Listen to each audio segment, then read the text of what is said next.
I could get Tony on the phone right now. Oh, boy. I could call Tony on the phone right now. What are you doing? You there? So, welcome. It's Bubba The Love Sponge and my boy Jack Corpella.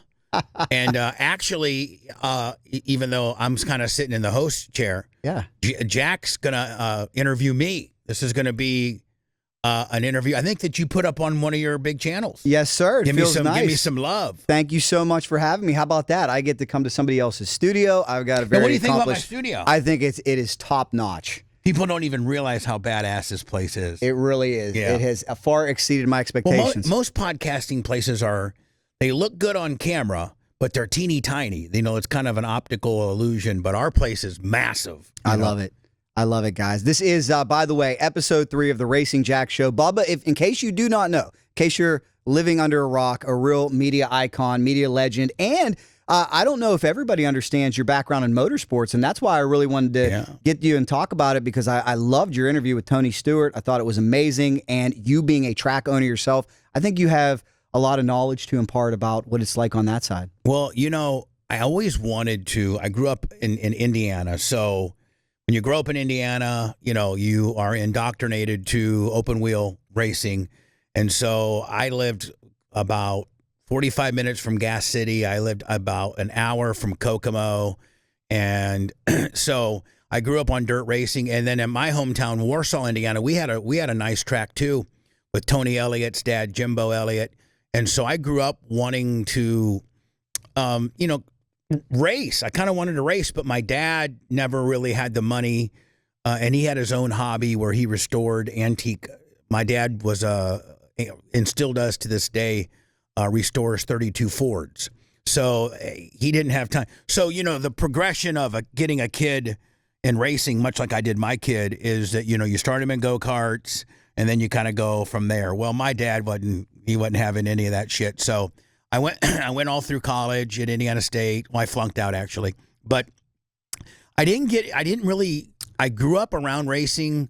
I grew up around building motors with my dad and stuff like that, but I didn't really get the opportunity to race because racing's all about money.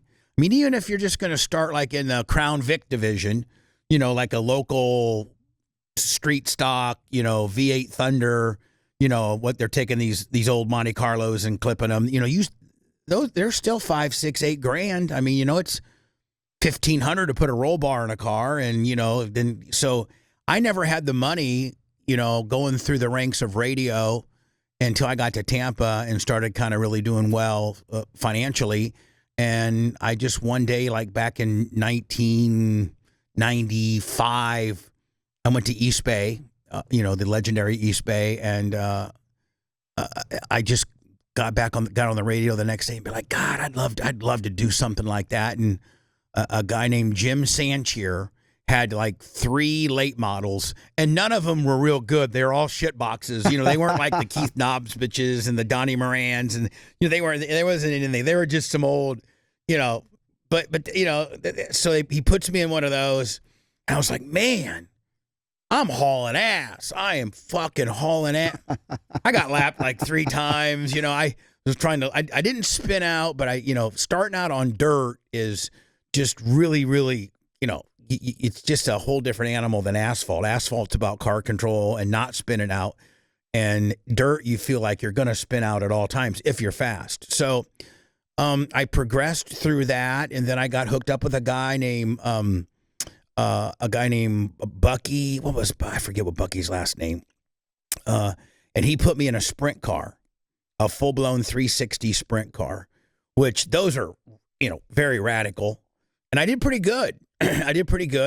But I got into a really bad crash on the front stretch of East Bay. So bad that I hit the wall so hard that my valve covers fell off. So, wow. And they said what saved me was I've always been bigger to the point where when I was in a sprint car, they had to kind of move the steering box up a little bit to get my ass in there. And I didn't have a Hans. This was before Hans. But because I was so tight in that seat, my body didn't really have a lot of room to, you know, like rattle around like if you're a Dave Steele or something like that. Sure. And that's why I didn't get into a bad wreck. So I I hooked up with Gene Lasker then and started driving for him. And I actually won a track championship in 2001 at Jacksonville Speedway. I won the track championship in sprint cars and dabbled around with TBRA and asphalt and stuff like that. And then in 2011, as my son, I had a son, and I got him involved in quarter midgets at 3 and progressed him right along where he became a national champion and what have you. And by the time he was 9, he was ready to race, open wheel modifieds or something bigger, but you couldn't put a 9-year-old on any track here locally for insurance reasons. So I got with my partner, Tom Bean, and I'm like, listen, if I want to progress my kid's racing career, I'm going to have to buy a track because I can't sue myself, So I bought, with my partner, Tom Bean, we bought Ocala Speedway. For about 10 years, it was named Bubba Raceway Park, and which was a little narcissistic. And we figured once we finally got the Lucas deal that East Bay had, the 6 nights, we're like, let's make it a little bit less about Bubba and more to the tradition of racing. So we renamed it Ocala Speedway 2 years ago. And it's the longest continuing operating track south of Atlanta. It's been around since 1952, Ocala Speedway. So I've owned Ocala Speedway since 2011. And so I've been on both sides of the fence, one as a racer and now as a owner/promoter. And the owner/promoter sucks. Oh my God. I feel I wonder, you've been around a lot of racetracks. Do all racetrack owners have the same sentiment that I do? It's a thankless job, as I was just telling you on your show. It reminds me of being an NFL referee. You're going to get raked over the coals when you make a mistake, but you never get a pat on the back when you get it right. Right. And I'm going to tell you this now. That's a great analogy. Well, it's what happens. And like I said, Steve Earwood of Rockingham Dragway really smartened me up because we were running the drag bike finals in Rockingham, and it was just complaint after complaint. I'm never coming back. I'm never coming back. And I'm like this. I'm stressing out. And he grabs me and he says, Chicken Jack, they're coming back. They're addicted, Chicken Jack. Yes. They can't say no. Al Vonador, one time from East Bay, when I first bought Ocala Speedway with my partner, we instantaneously is like, man, East Bay's paying $800 to win. We're going to pay $1,200. We're going to pay $1,200. And East Bay for the V8 Thunderstocks, they're paying $250 to win. We're going to pay $400. And Al Vonador, God bless his soul, and he sold East Bay right at the right time. He did so well. He ran it well. It was, it's legendary. And he calls me up and he says, Bubba, I'm going to tell you something. You can always raise the purse, but you can never lower it. And here you are getting jack wild on all these purses, and it's going to hurt me, and it's going to hurt you. You're going to end up losing your ass, and I'm going to end up losing cars. So we need to have the same purses. That way they can't play us against each other. So you need to lower your $1,200 to win down to $800 and mirror my purses. And of course, I didn't listen for the first year. And then it didn't bring any more cars because they're going to come anyway. And Al was like, these guys are not professional racers. They're doing it for the sport and for the hobby. And if you are paying $400 or $700, they're coming. And so it was a lesson learned. I should have listened to the old timer Al Vonador. I should have listened to him. Well, a question I have for you, and I think you're the perfect guy to answer this with your perspective through media and your perspective on sports entertainment and now track ownership. I was just talking to Big Daddy Don Garlitz about this. The next generation of fans, are they coming? It is so hard to get a young person to go anywhere. I mean, MLB, NFL, they're all having this problem. Now, when it comes to motorsports, what is it going to take to get that young person out to a racetrack? Did you see the NHRA Nationals at Indy this year? Oh, I sure did. And I have some really good friends in drag racing. Randy Glebe from Skag, the CEO of Skag. Skag's really made a huge commitment to drag racing. Tony Stewart, of course, has been one of my best friends for 20 plus years. And the fans, I look at myself as probably the P1 of racing. 59-year-old guy that used to go and pay that whatever pit pass or ticket would be and sit up in the stands and watch. And streaming has killed it. Streaming and tire cost, at least in the roundy round world. I don't know that tire cost is relevant in the NHRA world because they can run multiple. They can go 5, 6, 7 times on a set of tires. But like in the roundy round dirt world, the tire, when Bob and I forget what his, there was this guy named, I should know his name. He's legendary. He started Hoosier Racing Tire, and he died, and his family sold Hoosier Racing Tire to Continental Tire, and right rears for late models went from 190 to 305, and a left rear is 290. And, the one, besides shocks, the one thing that you need in racing, whether it be asphalt or dirt, is tires. And when they're gouging the racer that bad, it's kind of a combination of they are gouging, these part manufacturers and these tire companies are gouging the racers so that if a guy put 4 new tires on all 4 corners of his car and he won the race, he's going to be down $400. Race pays $800 to win. He's got $1,200 of new tires on his car. And that in the streaming. I mean, Dirt Vision, Flow, you can pay $199 for the whole year and get every race pretty much in, at least the big ones. And there's no, and so I think that's what the NHRA world too is. Although the NHRA world is truly not replicable. You cannot replicate that feeling through TV. Agreed. A person, I remember the first time I went to my first NHRA drag race I went to was with my father in 1984. It was the U.S. Nationals in Indianapolis, and it was when Big Daddy drove the Kindle car, and he was still very competitive, and we were, I didn't have the access I have now. Now I can get right there on the launch line between Tony and Randy and those guys, but I was close enough. I was probably 15 rows up right at the start-finish line, and the first time, and now this was 1984, so they were doing, probably 5,000, 6,000 horsepower then. Now they're up to, 13, 14, something like that. And just the first time one of those, nitrous, one of those fuel cars lit it up, I was just like, TV just does not do this any justice. But I don't know if they can bring the fans back. I don't. What are other promoters saying? I'm saying no. I don't think we can get them back. It's tough. I think everybody is trying to take a little scoop of that WWE, UFC formula and really trying to make it a can't miss event. And they're also trying to diversify. I don't know if you know what's going on right now with IHRA, but it's very interesting. IHRA for years has been floundering and hasn't provided the NHRA with much competition. Well, late last year, a guy who owns this massive electric company bought it. And I think he spent 20, 30 million buying up racetracks.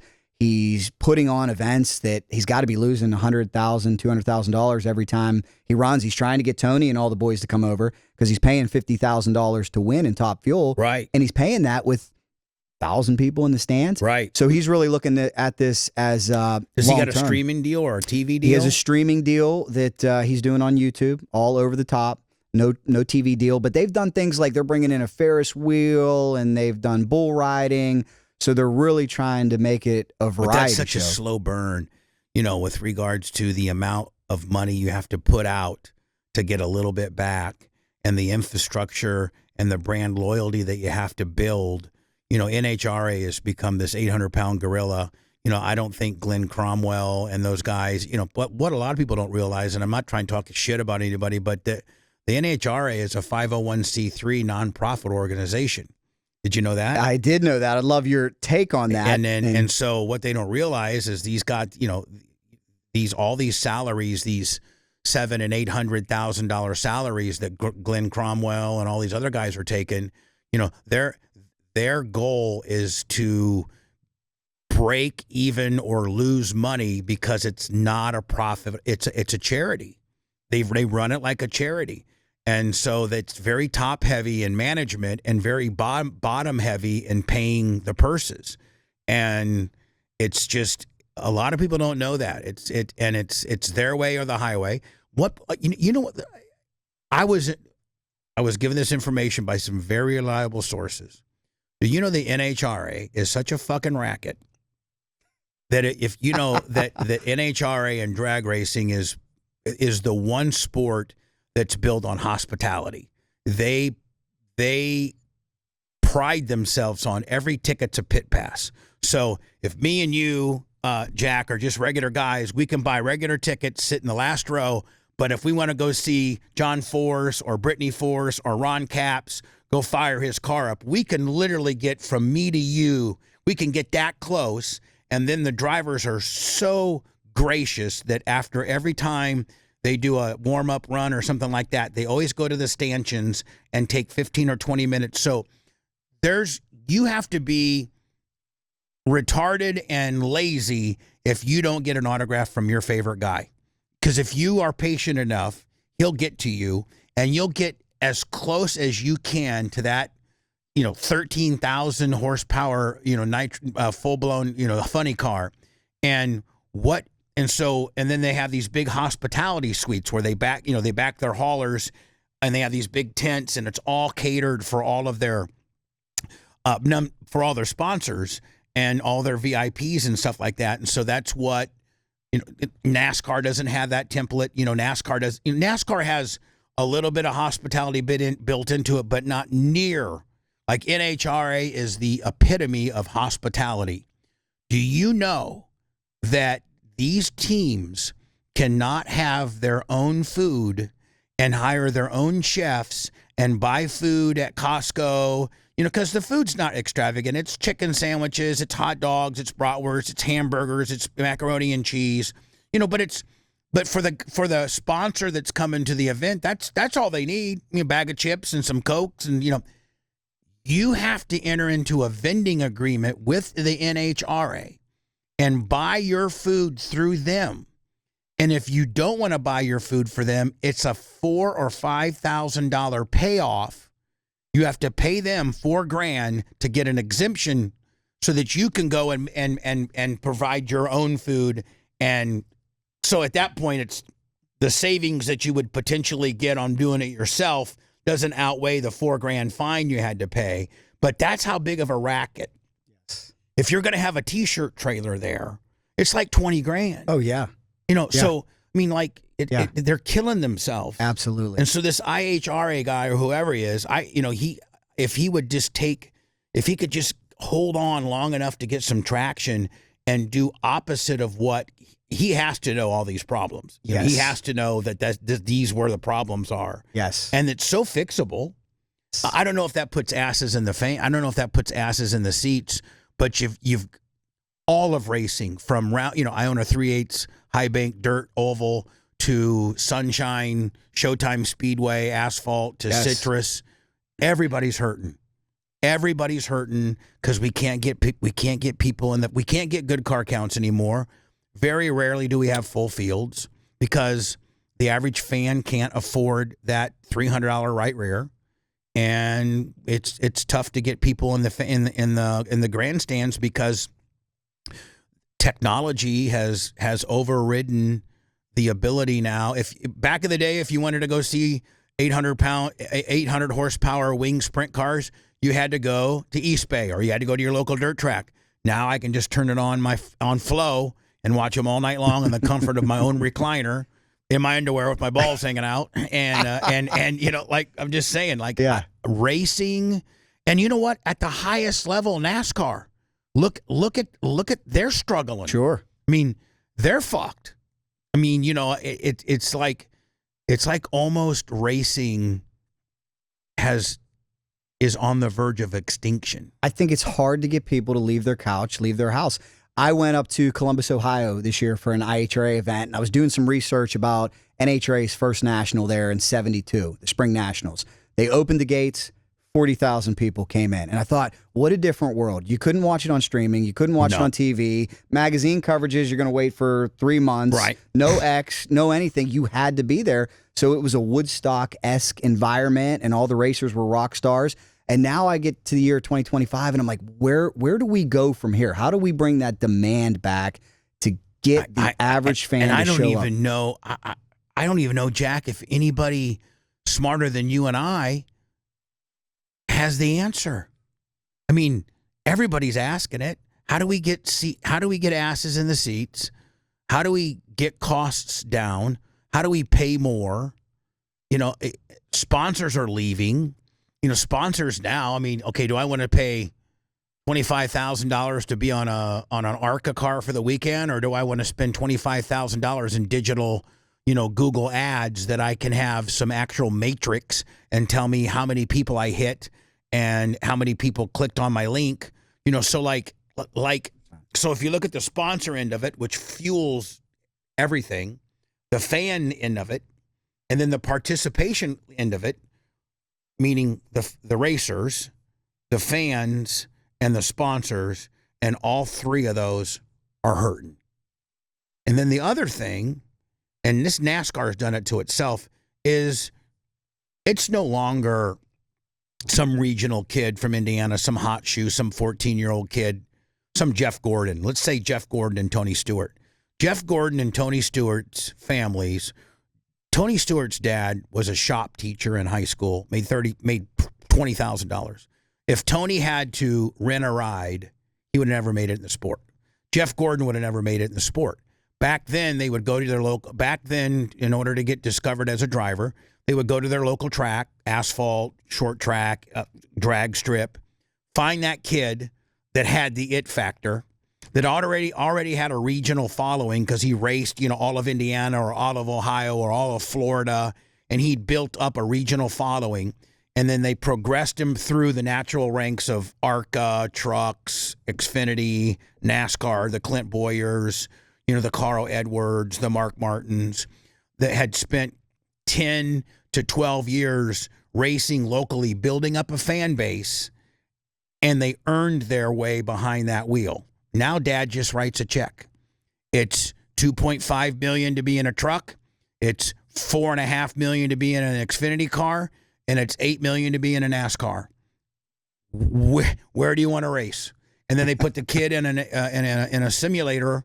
Kid lives in a simulator. William Byron never raced any form of racing outside of iRacing and simulator, and his dad wrote an $8 million. I think Rick Hendrick said the day that Dale Jr. quit, he saved $20 million.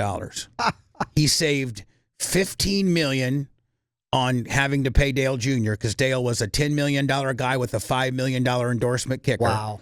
And then William Byron's dad wrote him a check for $5 million. He made $20 million the day that Dale Jr. retired. Wow. And so rent a ride. There's no more organically discovering talent. That's all controlled by dads that write big checks.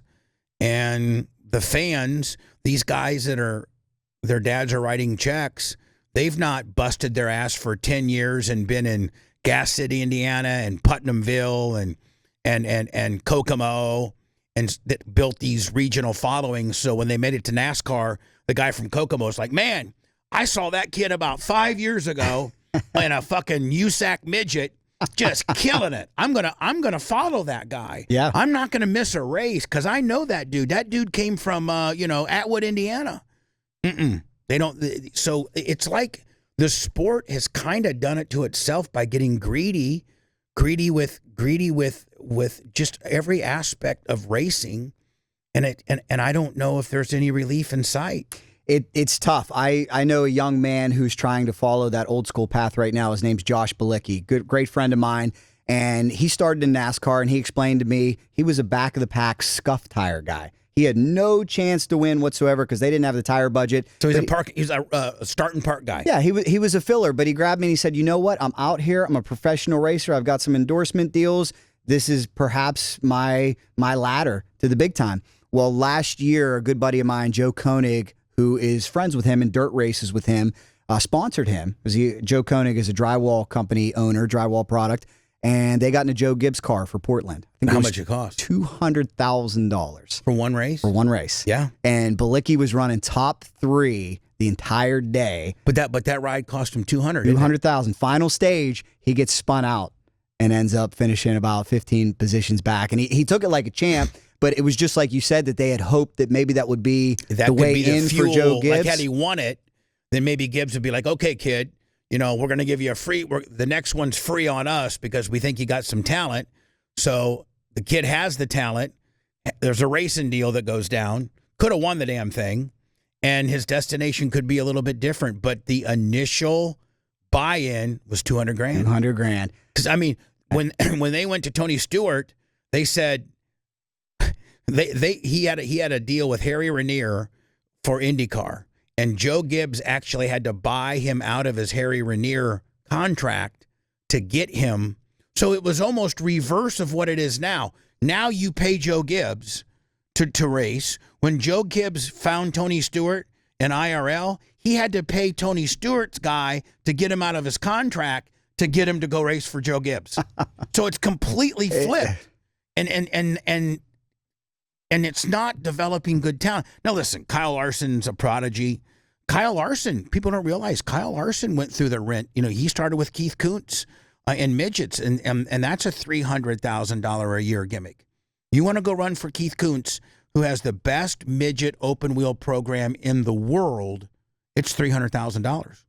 And then Toyota has a deal with Keith where they are allowed one seat. They pick a kid for their TRD development program. I think that was Larson for a few years, but I think Larson early on had to write some checks. Rico Abreu, right? Oh, yeah. The little guy. Yeah. The little guy. Sure.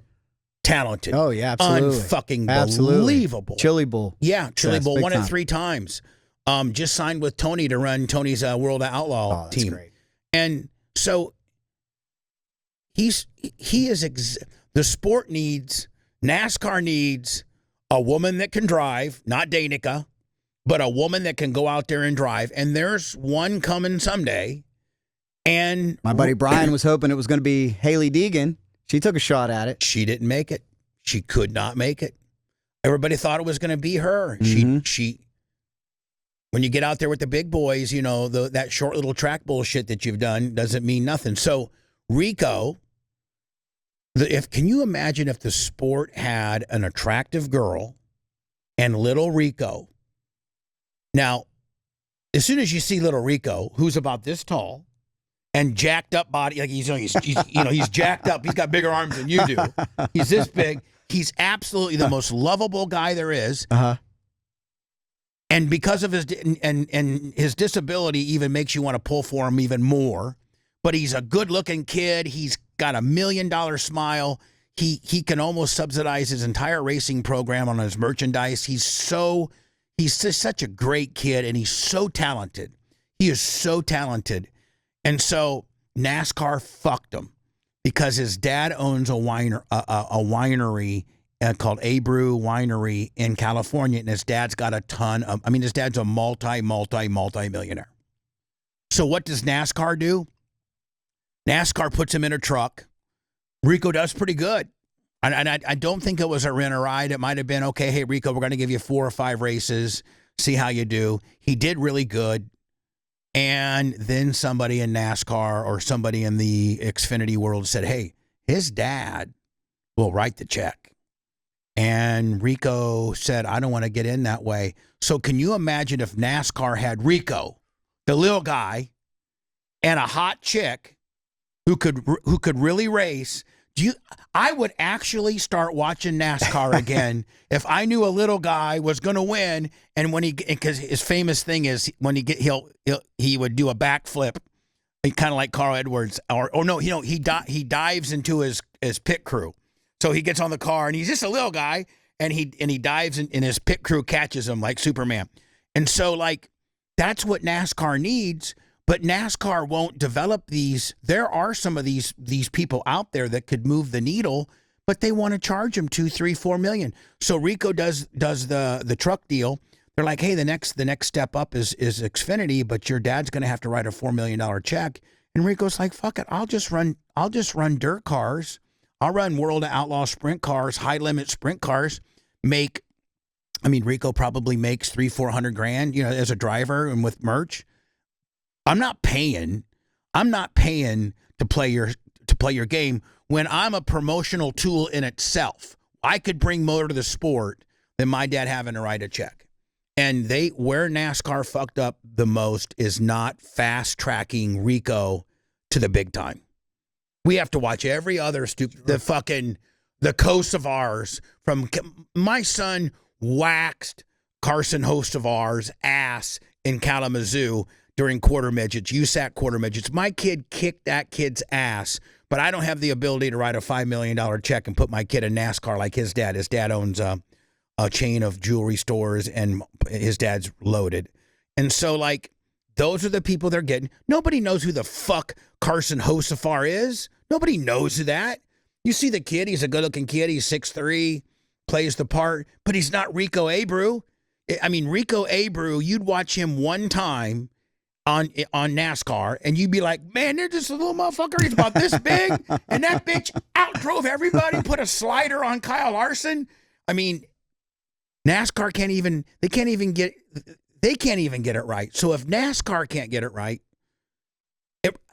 I don't know that anybody's going to get it right. Well, to your point, what I wonder is with live event participation and attendance declining, not everybody respects the WWE product and what goes on over there. But let's be honest, they're still selling out WrestleMania 2 nights. So for $800 a ticket, premium prices. So I'm just wondering, do these racing organizations, do they need a visionary Vince McMahon, Dana White, a Bubba, somebody like this who is controlling these personalities, not to stage anything, no storylines or anything like that, but to bring in the right personalities so that the entertainment factor is there? I actually, when Joey Chitwood was the president of Daytona International Speedway, and then he got a promotion to run, he was the president of all the tracks. So he went from, after he did the Daytona remodel, he did such a great job for the France family that they're like, we're going to take you out of Daytona and put you on the global track market so that you now are going to manage all of our tracks. And they own almost all of them, but like 5. So Joey's a super good friend of mine. And I was talking to Joey. And I said, Joey, you need a guy like me that knows pro wrestling and knows entertainment. And it needs to be to me, and you need to give, and it's, whether it's me or it's you or it's just somebody who understands how to work, and you and I know what that means, how to work, the working factor of something, whether something's a shoot, whether something's a work, whether something's so, and you need to have a complete NASCAR team meeting and say, this guy right here, Bubba Clem, whether it's Jack, whoever, they are now in charge of racing entertainment, okay? And you need to listen to them. And some of the things that they're going to say and some of the things they're going to come up with are going to be so unconventional, and you're not going to be used to it, but do it. And let's not forget what NASCAR in 1979, what NASCAR was actually built upon. In 1979, it was the first year that the the Daytona 500 was broadcast live. They used to do it tape delay. So they broadcasted the 1979. That happens to be the winner of 79, the Blizzard of 79. It's infamous. You can Google it, the Blizzard of 79. And all of these people in the North were watching sunny Daytona and the Daytona 500 because they can't do nothing. I mean, they can. There were snow drifts from Iowa to Massachusetts. There were snow drifts that were taller than your house. And I lived in Indiana. We couldn't even get out of we had to dig our way out of our house. So everybody was watching the Daytona 500. It had the most eyeballs that it ever was going to have. And that was the year that the Allison brothers spun out Cale Yarborough, and they got into a big fight in turn 3, throwing helmets at each other and knocking each other out. That's what built. And so everybody was like, these people that normally wouldn't watch NASCAR would be like, God, these fucking hillbillies down there, I mean, they're getting after, beating the shit out of each other. They're spinning each other out. That's what the sport was that was their oh wow moment. So if you had a entertainment director and you go to Kyle Busch's team, and you naturally know who Kyle Busch has a feud with. You know, let's say Kyle and Denny don't get along. Okay, so you say, hey, listen, guys, I need you guys to talk shit about each other. We're going to start it off by talking shit about each other on the radio. Okay, so Denny gets on and be like, man, I'm gonna tell you, if that Kyle Busch gets in where I am gonna spin him out. I'm tired of his bullshit. You set it up with that, and then we're gonna carry it into after practice. Kyle, you're gonna go down there and get in his face. Keep your helmets on. Do a couple bitch slaps. Okay, get a couple crew guys involved. Bam, bam, bam, bam. Just, and we're gonna cause a ruckus. Okay, now we're all in on it. We're not trying to hurt anybody. Don't take any wrenches and knock anybody over the head. Just do some pushing and some shoving. Maybe a guy gets a gig. Maybe a guy gets a little color, something like that. If I saw that, I'd be like, Jack, did you see Kyle Busch? You fucking dude, fucking hit a guy. He got some blood. They were fighting and shit, and they're gonna spin each other out. Mm-hmm. And I told Joey that. I said, you guys need a guy or somebody that has WWE type mentality. It was when Danica was there and she was feuding with Denny Hamlin. And Denny Hamlin said, I don't care if she's a girl, I'll spin her out. Well, I told Joey Chitwood, Denny should spin her out during practice and she should go down there and bitch slap him. Go down there and literally bitch slap him. And he can't hit a girl. Sure. Sure. But what would that have done? I mean, it would have been on every sports recap show in the world. And now it would be clipped and have, 5 million views and you could set up the big feud for this weekend. And it just needs you don't want to overdo it. You might want to have one of those every couple, 2-3 weeks. Mm-hmm. And you can just keep always going back to that one for, you don't have one every weekend because now it looks hokey. Yep. But you have 5 or 6 of those throughout the year. Maybe you even go so far as you got a guy who's got a car who's not running worth a shit, and one guy puts him in the wall. I mean, let's not forget also, NASCAR was built on Dale Sr. And what would Dale Sr. do? He'd fucking wreck you. Right. He would wreck you, pull in and say, oh, jolly shucks, I didn't mean to put Rusty in the wall like that, but damn it, that got away from me. It really did. Yes. But then we don't have any of that. And, it's just... And the local tracks can't emulate that. Sure, they can't emulate that, and it goes to the 3-pronged theory of sponsors, racers, and people in this and fans, and all 3 of them are broken.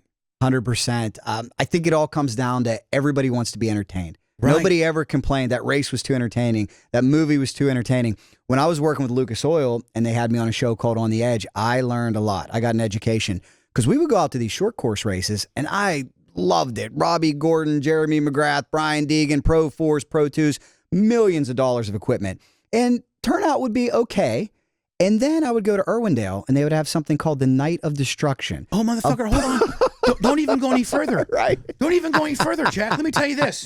So we just had the Night of Destruction at my track 2 weeks ago. Yeah. Okay? Packed, right? Listen, you could take my attendance for all of 8 races that I did this year, and it wouldn't scratch the surface of what that one night of fucking school bus figure eights, jet car. Yes. I mean, so.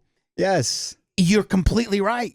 Well, we do a monster truck show and 2 Tour of Destructions, and then we do the February Winter Nationals, which are the big boys. And we quite frankly are thinking about really not running local shows for 2026, just because we might make $3,000, we might lose $5,000. Is the weather bad? These motherfuckers on Tour of Destruction, they don't give a fuck if it's raining, they come out, right? Well, you would love what they did in Irwindale. They had one where it just catered to the local guy. And there was a roundy round race where you had to be towing something. Yeah. It was a boat, a jet ski, whatever it was. We just had the same thing at my place. Was sold out, packed. We had this guy who has a fucking jet car.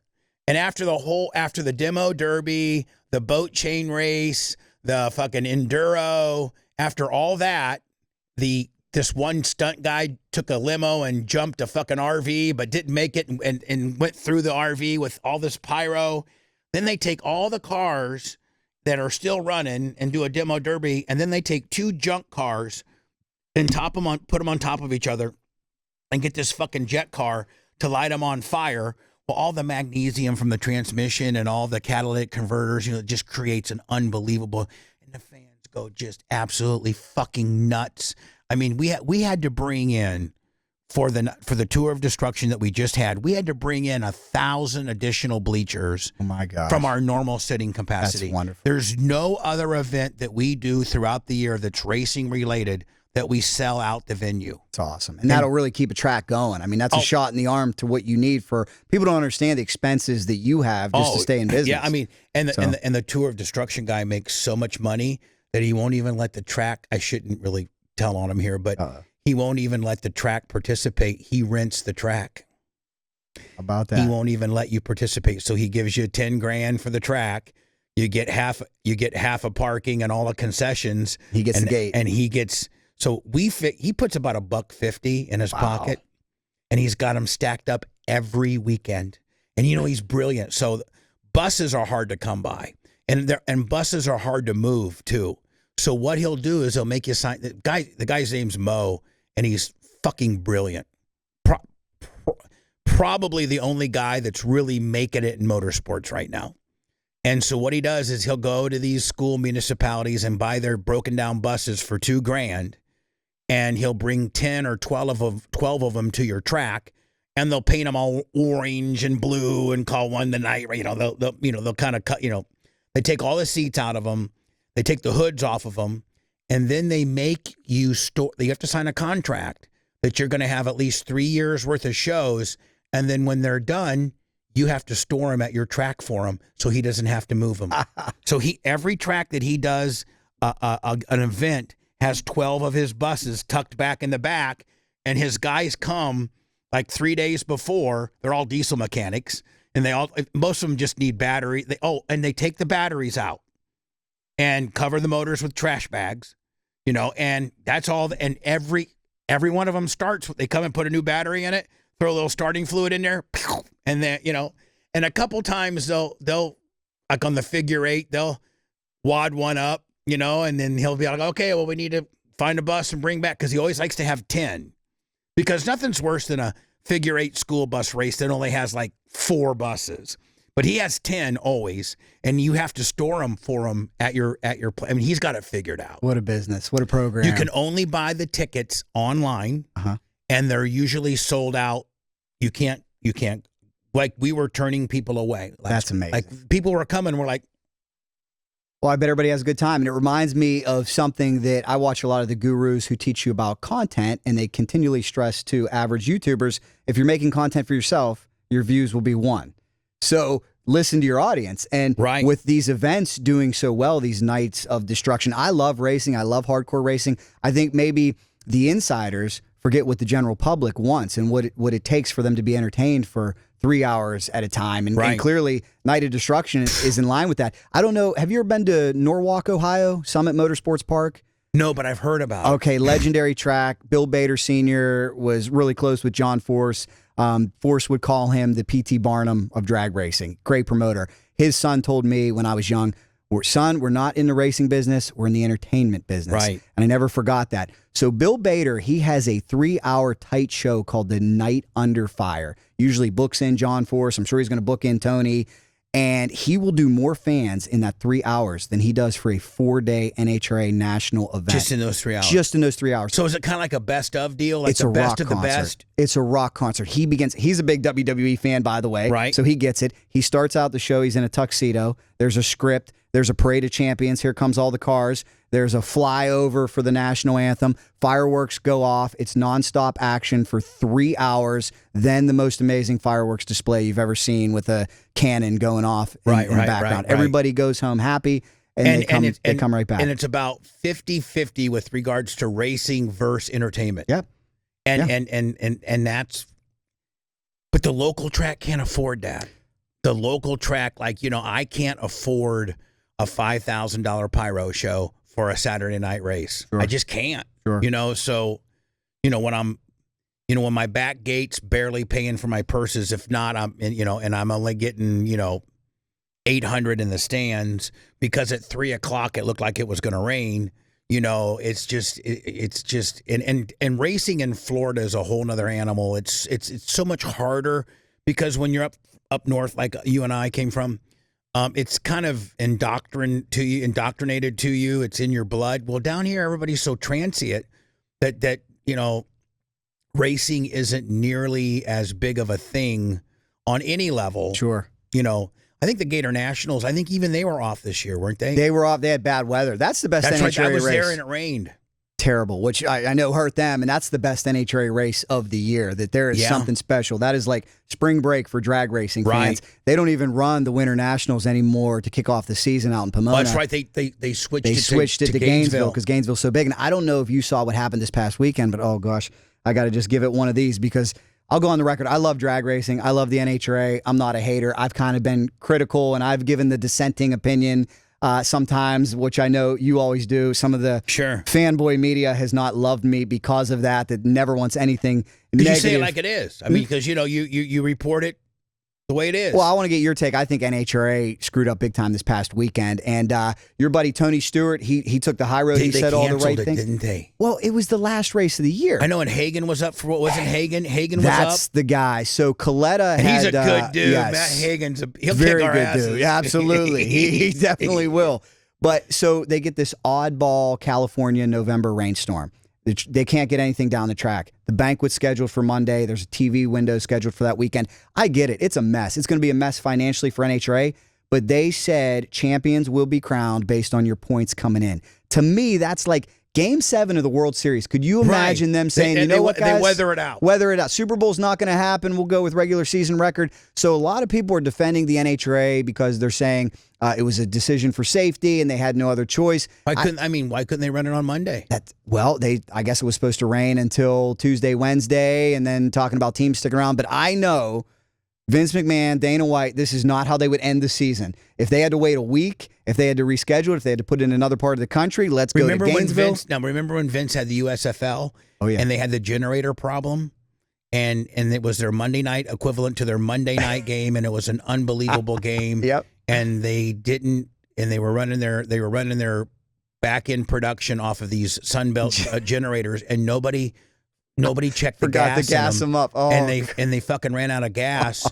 But Vince saved face and like went to like back to the studio, and they got like 20 or 30 minutes, which is eternity, to get some fuel, and they got it all turned back on. But I mean, like, you cannot cancel your final event that determines your champions.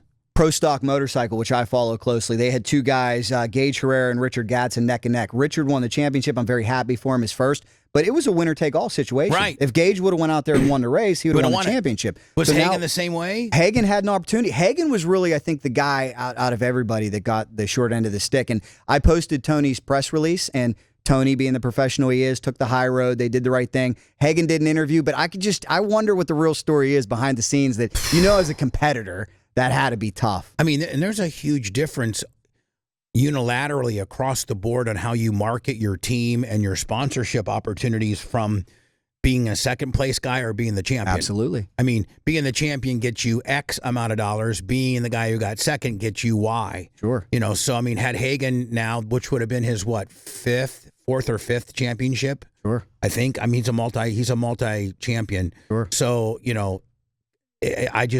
I hate it. Even if you had to say, we're going to do it next weekend. Let's do it next weekend. I mean, I think every team would have said, we'll eat the hotel bills. Mm-hmm. Well, I mean, listen, we're not in this to make money. That's right. I mean, right? That's right. I mean, it's a losing proposition. I think I heard from Tony that every time that car goes down the track, if it does not suffer any catastrophic situation, which half the time they do, it's $10,000 every time that car goes down the track. Amazing. And how many times? I mean, they're blowing a blower belt, or completely imploding a motor. So absolutely. I think in order to win an entire event, if you go through qualifying and you make it to the finals, I think you've raced 10 times, 10 or 12. Mm-hmm.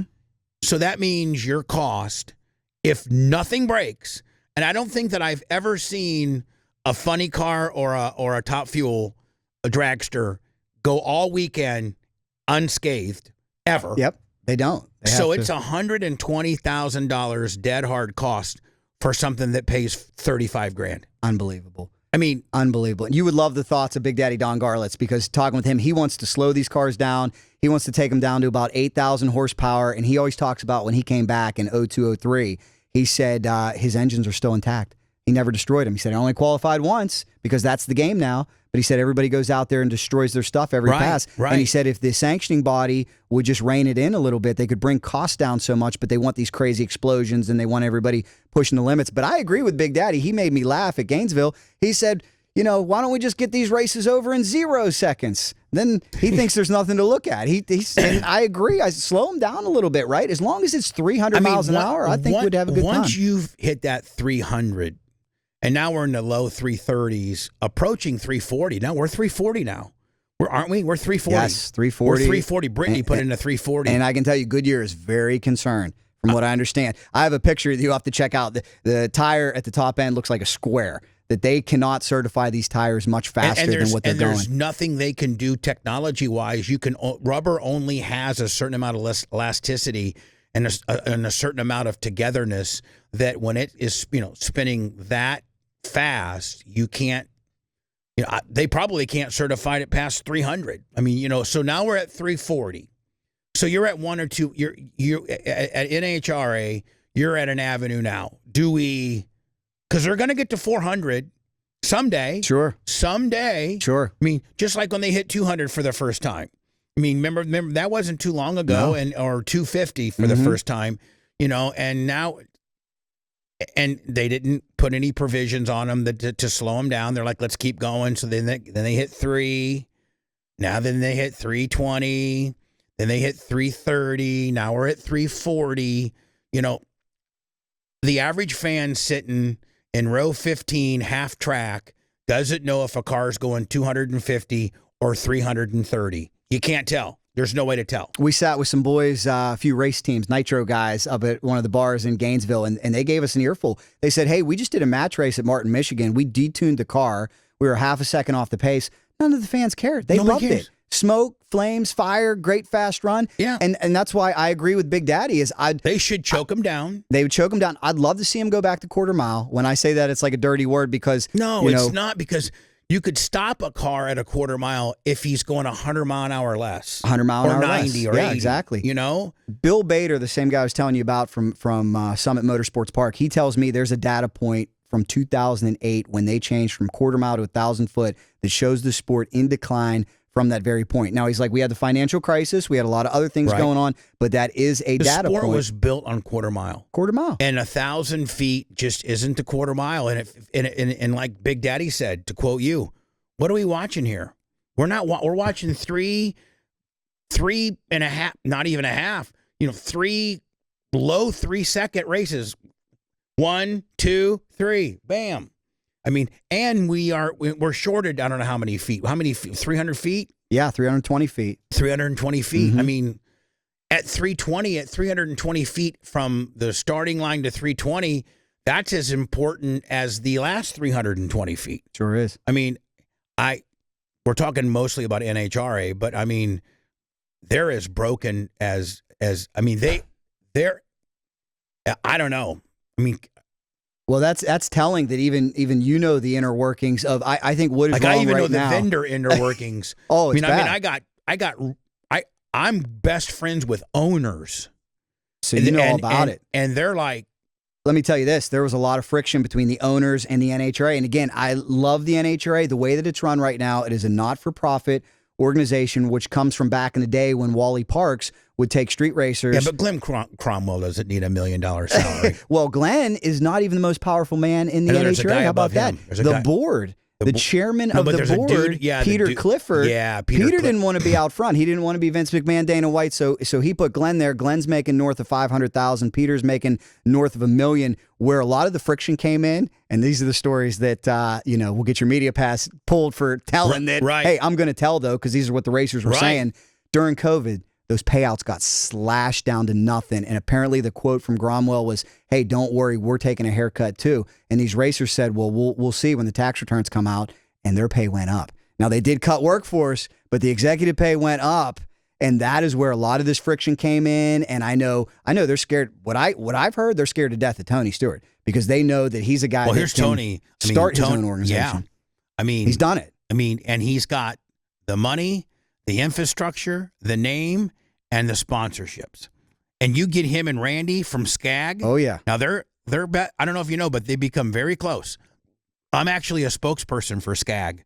So Randy is a really good friend of mine, and he has been a breath of fresh air where he came in and bought, the Maynard family at first with Tony Schumacher, and then now Randy is he sponsors Eric Anders' car. He has the funny car, Dave Richards. Sure. He owns Dave Richards' car. So he owns 2 funny cars. I think he owns a Pro Stock. He owns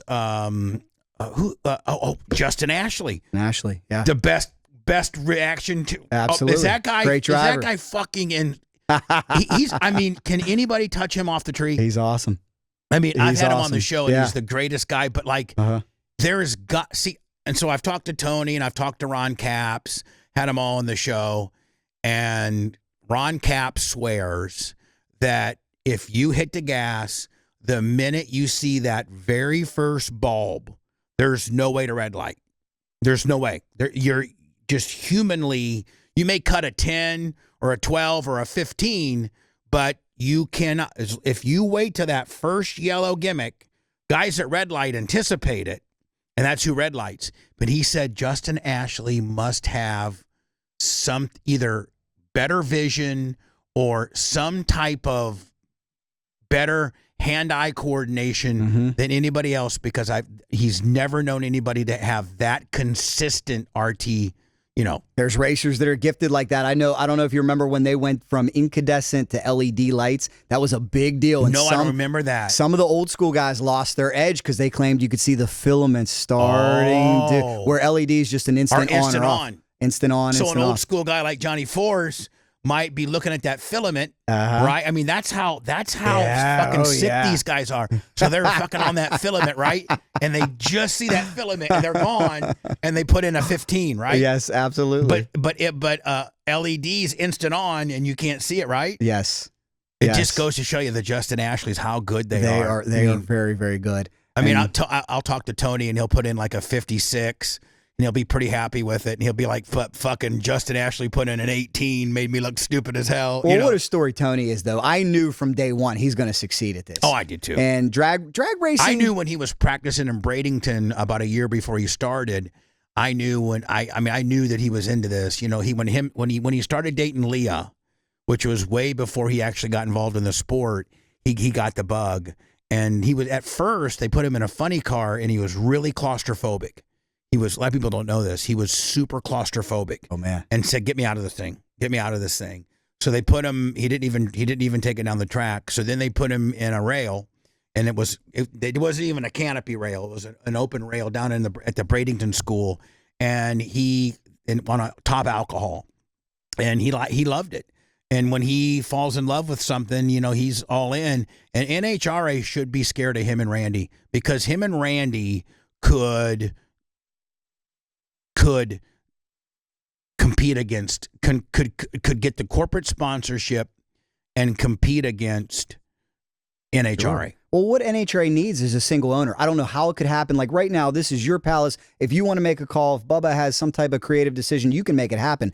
Right? It's impossible to get anything done in the NHRA because everybody's trying to protect their job. I talked to a few people that work there, and they said anytime there's a suggestion, it's always whose budget is that coming out of? Right. So everybody knows they're climbing that ladder. They see those big salaries in front of them. Where if this was their baby, if this was their track, and you know what, Jack, it's so fixable. If you'd roll in there and be more pro ownership, and say, do your own vending. That's what, do it. Yeah. And we're not going to charge you how many thousands of dollars for hard cards, for your pit crew. Sure. And we're going to increase the pay. Sure. And we're going to, and the other thing that Randy was telling me is they poach clients. Oh, so they when, do. So like when Skag has, whatever on the side of his car, NHRA is calling that guy saying, Absolutely. "Hey, I know that you sponsor Tony, but how would you like to be the global sponsor and have your inflatable down at Winner's Circle?" Now, I know Tony brings you acts, but you're going to be on all 36 of our. So they poach. They poach. I mean, and it's happened. Every piece of information you're getting is dead on because I've talked to the racers. I talked to the owners. I'll tell you, here's where it's getting interesting though, and the rubber's hitting the road. Back in the day, a guy like Kenny Bernstein, he had Budweiser. They told you where to be, when to race. Here's our schedule. If he didn't show up, Budweiser would fine him. Had to be there. So NHRA knew they had the juice. Well, now enter this new era. Mike Salinas, his own business. Steve Torrance, Capco, their own business. They're self-funded. If these guys don't want to go, Glebe, Skag, if they don't want to go to the Western Swing, they don't have to go. So NHRA is really like, what if these guys don't show up? And I know I was at Pomona a few years ago when Torrance didn't show up, and the trickle-down effect that had. You walk over to Goodyear, they're not selling as many tires. You walk over to VP, they're not selling so nitro. Much fuel. Well, not only that, but let's also not forget the John Force factor. Oh. Thank you. I did a video about that. I mean that's Rock. That's the Hogan. That's the biggest star. That's the Dale Sr. Yes. That's the Hulk Hogan. Yes. That's, and the minute I know that I know that they'd probably maybe have some type of special arrangement with him, but the minute he stops coming to the track. He just announced his retirement. This past weekend. But is he still going to go to the track? He's gonna still try to field a team, but I think it's not the same. You're 100% right. They lost. Thank God they have Tony. Tony's filling such a huge void right now because, again, not disrespectful to any of them, but and you know what? They don't treat Tony that good. They better. I'm just telling you now. I could get Tony on the phone right now. Oh, boy. I could call Tony on the phone right now. Let me see if he'll answer.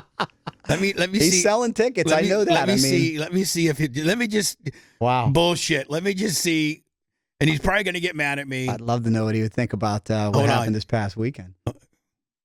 Let me call him. Let me see if he'll even answer.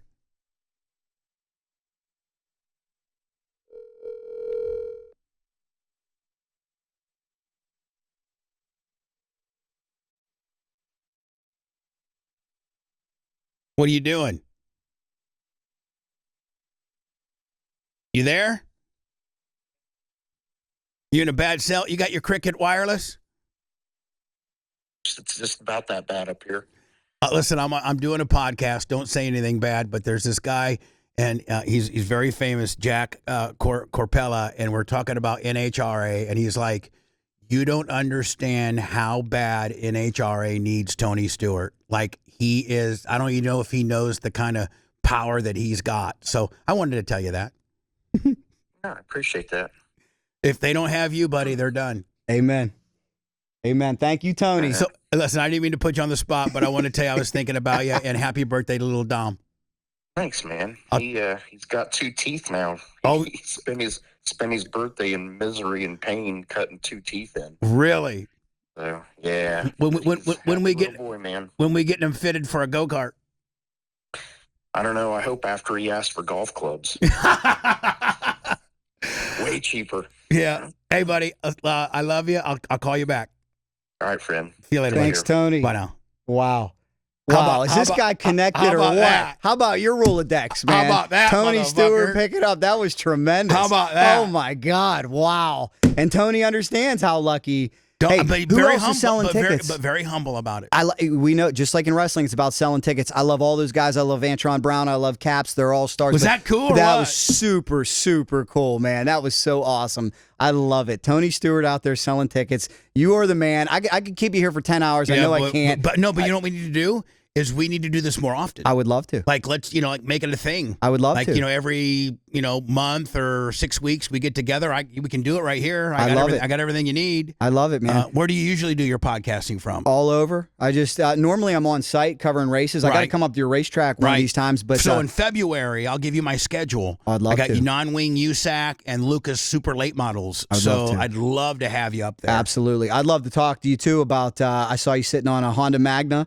So we got to talk about that. We got to talk about Bike Week. One thing I want to say before we wrap this up, I want to thank you so much for the coverage you did on Hulk, because Hulk was I was the only guy that was telling the truth. Wow, man. And I got so much shit for that. And I was the only guy. They were all trying to downplay it.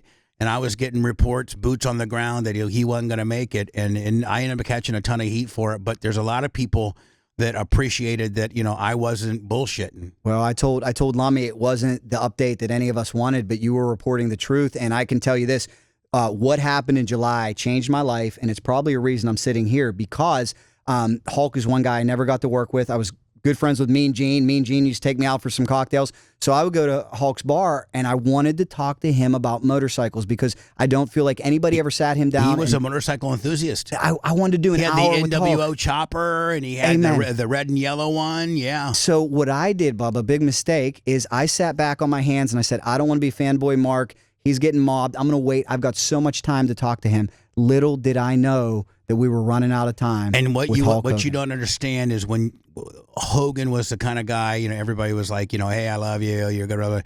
But when you walked up with a real topic that he really was interested in, he would have said, come on, let's go over here, brother. Because he loved motorcycles and had a bunch of them over the years. His brother Alan, who ended up getting killed, it was a Hell's Angel.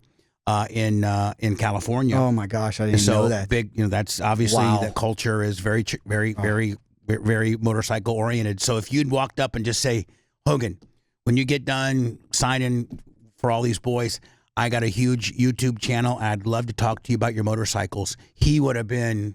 And I will live with that regret, Bubba. I will live with that regret for the rest of my life. That's why I'm sitting here with you, because in the back of my mind, I always wanted to interview Bubba. I'm going to get there eventually. No, seize the day. That's why I went to Big Daddy Don Garlett's, 93 years old. God bless him. Let's hope he's here to 115. Oh, he's a great But he's 93. This past year, Stone Cold Steve Austin racing the UTV and Best in the Desert. Yeah, I know the drill. He was probably mobbed, didn't want to be bothered. I said, I'm going right up to him. He gave me 5 minutes of a great pre-race interview. I had Randy Couture on before his wreck, about him getting involved in NHRA. Is there any update on him? I think he's coming back, from what I understand. Right. Hopefully we'll see him at the PRI show coming up in Indy. Are you going to PRI? I'm going to go. So am I. Oh, let's do it, man. Before we end this, let's exchange information. I would love to. Bubba, I can't tell you how much I appreciate this. It. Thank you so much, buddy. He is the man.